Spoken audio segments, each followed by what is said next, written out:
Hello everyone, welcome back to our YouTube channel. This is English classes by Preeti ma'am. So today we are going to start our topic. It is about the confusing modal verbs. आज हम सिर्फ confusing modal verbs पढ़ेंगे जिसमें हम अक्सर क्या होते हैं, confuse हो जाते हैं.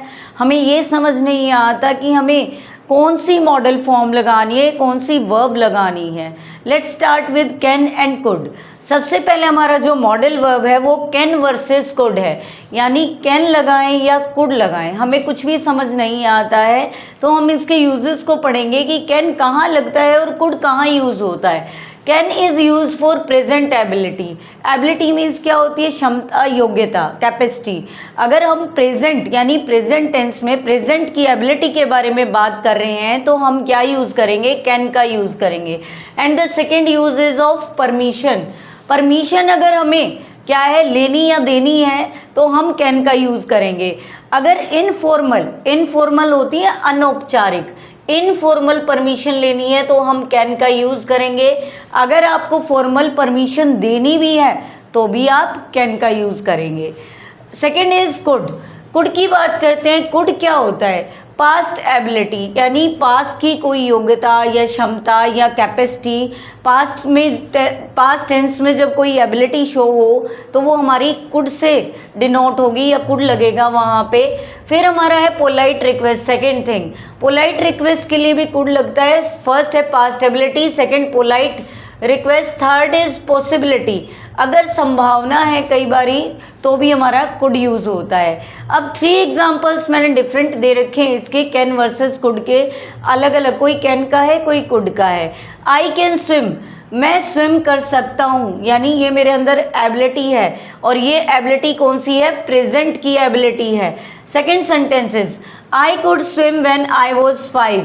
मैं कर सकता था स्विम जब मैं 5 साल का था. अब ये बात हो गई पास्ट की. वॉज यहाँ दिखाई दे रहा है आपको, ये क्या शो कर रहा है, it is the ability of past.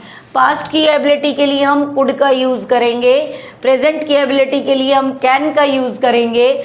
Next example, can you help me. It is polite request. It is polite request. जब हम किसी से पोलाइट रिक्वेस्ट करते हैं वी यूज़ कुड. कुड का हम यूज़ कर सकते हैं, could you help me, could you please help me, क्या तुम मेरी मदद कर सकते हो. ठीक है, तो हम पोलाइट रिक्वेस्ट के लिए भी कुड का यूज़ कर सकते हैं. तो हमने कैन वर्सेस कुड पढ़ लिया है. कैन हमेशा प्रेजेंट की एबिलिटी के लिए, कुड पास्ट की एबिलिटी के लिए. फिर बताया मैंने कैन परमिशन के लिए, वो भी इनफॉर्मल के लिए भी, और कुड हमने फिर बताया कि भाई पोलाइट रिक्वेस्ट के लिए और आपकी पॉसिबिलिटी के लिए. सेकेंड मॉडल से हमारा जो है वो है मे वर्सेस माइट. मे और माइट में क्या डिफरेंस है, कहाँ हम मे का यूज़ कर सकते हैं और कहाँ हम माइट का. दोनों ही पॉसिबिलिटी के लिए यूज़ होते हैं लेकिन इनमें भी क्या है, डिफरेंस है. लेट्स स्टार्ट विद द मे. मे हमारा यूज़ होता है फॉर्मल परमिशन के लिए. अभी मैंने बताया था इनफॉर्मल के लिए कैन होता है और फॉर्मल परमिशन कई ऑफिसेज में, इंस्टीट्यूट्स में, कहीं फॉर्मल आप अपने ऑफिसर से कहीं भी ऑफिस में आप परमिशन ले रहे हो तो हम मे का यूज़ करेंगे. अब है और पॉसिबिलिटी, संभावना के लिए भी मे का यूज़ करेंगे. अब नेक्स्ट हमारा है माइट. अब माइट भी होता है पॉसिबिलिटी के लिए यूज़, लेकिन वो वीकर पॉसिबिलिटी के लिए. मे से कम जो पॉसिबिलिटी होती है वो माइट में यूज़ होती है. स्लाइट पॉसिबिलिटी हो या लेस पॉसिबिलिटी भी इसको बोल सकते हैं. कम पॉसिबिलिटी हो, कम संभावना हो तो हम माइट का यूज़ करेंगे. आपको एग्जाम्पल से ये बिल्कुल क्लियर हो जाएगा हमें कहाँ मे लगाना है, कहाँ माइट लगाना है. फर्स्ट हमारा सिंपल सा एक परमिशन का एग्जाम्पल है, यू मे लीव नाउ, कि तुम अब जा सकते हो. ये फॉर्मल परमिशन है. ठीक है, यू मे लीव नाउ कि तुम अब जा सकते हो, फॉर्मल परमिशन हो गई है हमारी. नेक्स्ट सेंटेंस, 2 सेंटेंसेस हैं, 2 एग्जाम्पल हैं, उनको एक बार ही देखना आप. दोनों में ही कन्फ्यूज़न दूर हो जाएगा, मे कहाँ लगता है और माइट कहाँ लगता है. इट मे रेन लेटर, कि बाद में बारिश हो सकती है. इसमें एक स्ट्रॉन्गर चांस है, यानी हो सकती है बारिश, मतलब पक्का ही होने के चांसेस हैं. नेक्स्ट सेंटेंस देखना, इट माइट रेन. अब ये यहाँ तक बिल्कुल सेम है लेकिन जो आगे सेंटेंस है उसके ऊपर डिपेंड कर रहा है. इसमें स्ट्रॉन्गर आपकी पॉसिबिलिटी है या लेसर पॉसिबिलिटी है, वीकर चांस है ये. But I am not sure, लेकिन इस बात से उसको पता चला कि कम संभावना है, but I am not sure, मैं श्योर नहीं हूँ, ठीक है ना, मैं पक्का नहीं हूँ बारिश हो सकती है, तो इट माइट रेन, बारिश हो सकती है, but I am not sure, लेकिन मैं पक्का नहीं हूँ होगी बारिश। तो कम संभावना के लिए हम माइट का यूज़ करेंगे, यानी वीकर चांस हो जब माइट का यूज़ करेंगे, और जब संभावना ज़्यादा हो, स्ट्रोंगर चांस हो या स्ट्रोंगर आपकी पॉसिबिलिटी हो, तो मे का यूज़ करेंगे। ये दोनों का डिफरेंस या दोनों का वर्सेस, जो मे वर्सेस माइट मैंने आपको लिख के बताया है, उनमें दोनों में ये डिफरेंस पता चल गया। मे हमारा एक चीज़ के लिए और यूज़ होता है, फॉर्मल परमिशन के लिए, और दोनों ही पॉसिबिलिटी के लिए होता है। मे हमारी प्लस के लिए याद रखना, यानी स्ट्रॉन्गर पॉसिबिलिटी के लिए, माइट हमारी लेसर, यानी माइनस का साइन हम याद कर लेंगे, प्लस और माइनस का साइन याद रखेंगे आप। माइट मीन्स है आपकी लेस पॉसिबिलिटी। एग्जाम्पल भी हमने पढ़ लिए हैं। Next confusing modal verbs are must versus have.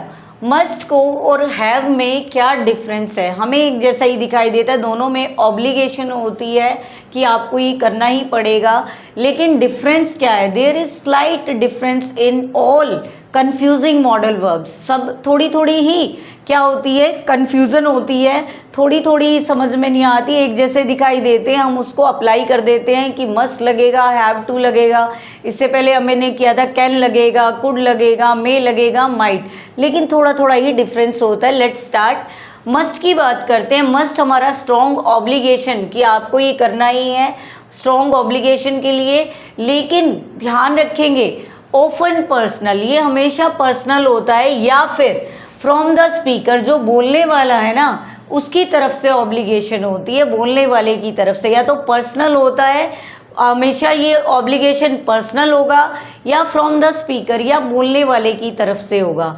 अब हैव टू देखते हैं। हैव टू मीन्स भी क्या होता है, करना पड़ेगा आपको, ये करना पड़ेगा, ऑब्लिगेशन फ्रॉम आउटसाइड, लेकिन जो हैव टू है वो ऑब्लिगेशन किसकी तरफ से होता है, बाहरी तरफ से होता है, आउटसाइड से होता है, या रूल्स की तरफ से हो गया, जैसे लॉज की तरफ से हो गया, कानून है, कोई बंधन है, रूल्स हैं हमारे, तो उनकी तरफ से क्या हो गया, ये हैव टू जो ऑब्लिगेशन है वो हमें अप्लाई करनी पड़ती है, यूज़ करनी पड़ती है। एग्जाम्पल से और भी क्लियर हो जाएगा, दोनों को बता देती हूँ, दोनों ही ऑब्लिगेशन है, लेकिन ये पर्सनल होगी या स्पीकर की तरफ से होगी, और हैव टू जो ऑब्लिगेशन है वो आउटसाइड है, एक्सटर्नल है। अब देखेंगे example. I must finish this today, कि आज मुझे ये पूरा करना है, पक्का पूरा करना है, यानी ये क्या है, मेरा पर्सनल डिसीजन है। वही मैंने बताया था ओपन पर्सनल, ये हमेशा पर्सनल होगी या स्पीकर की तरफ से होगा। Next example. I have to wear a uniform at school, मुझे स्कूल में यूनिफॉर्म पहननी पड़ेगी। अब ये हमारा एक्सटर्नल रूल है, यानी स्कूल वालों की तरफ से रूल है, बाहरी रूल है, आउटर रूल है, आउटसाइड रूल है, ठीक है। जब रूल क्या हो या ऑब्लिगेशन क्या हो, आउटसाइड हो, एक्सटर्नल हो, तो हम हैव टू का यूज़ करते हैं। जब पर्सनल हो, स्पीकर की तरफ से हो, तो मस्ट का यूज़ करते हैं। Next modal verb is that is always confusing, should versus ought to. दोनों का मीनिंग सेम है, ठीक है, दोनों का मतलब होता है चाहिए, ऐसा करना चाहिए, ठीक है। शुड के लिए भी और ought टू के लिए भी हम क्या सजेस्ट करते हैं कि ये एडवाइस के लिए यूज़ होता है। बोथ सजेस्ट एडवाइस, दोनों ही रिकमेंडेशन और एडवाइस को क्या करता है, शो करता है, सजेस्ट करता है, दोनों ही, शुड भी और ought टू भी। लेकिन क्या डिफरेंस है, very similar in the meaning, meaning में भी हमारा सिमिलर है, ये एक जैसा है, but should is more common in conversation.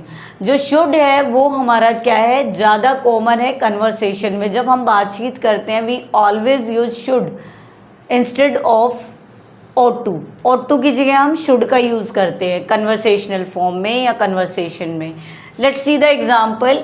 You should study for the exam, कि तुम्हें स्टडी करना चाहिए एग्ज़ाम के लिए। You ought to apologise to her, कि तुम्हें उससे माफ़ी मांगनी चाहिए।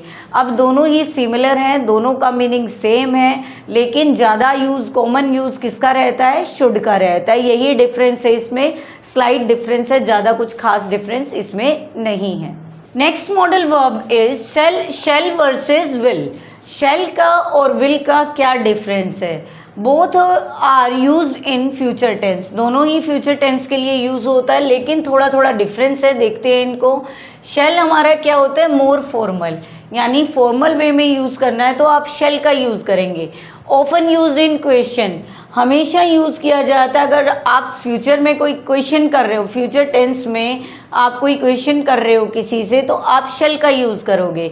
या लीगल राइटिंग के लिए भी इसका यूज़ किया जाता है। जैसे लीगल राइटिंग्स होती हैं, कोई हम लीगली कोई पेपर डॉक्यूमेंट्स तैयार कर रहे हैं तो हम शेल का यूज़ करेंगे। मोस्टली ब्रिटिश इंग्लिश में इसका यूज़ किया जाता है। कहाँ यूज़ किया जाता है, ब्रिटिश इंग्लिश में इसका यूज़ किया जाता है। और शेल हमारा सजेशन के लिए भी यूज़ होता है। अब बात आ गई विल की। विल हमारा फ्यूचर एक्शंस के लिए यूज़ होता है, और ये हमारा क्या है, मोर कॉमन। शेल से ज़्यादा कॉमन हमारा क्या यूज़ होता है, विल यूज़ होता है। शेल हमारा कम यूज़ होता है, सिर्फ फॉर्मल वे में यूज़ होता है, क्वेश्चंस के लिए यूज़ होता है, लीगल राइटिंग्स के लिए यूज़ होता है। और जो विल है हमारा, ऑल फ्यूचर एक्शन, सभी फ्यूचर एक्शंस के लिए विल का यूज़ किया जाता है। Let's see the example. Shall we go out tonight, क्या आज शाम को बाहर चलें?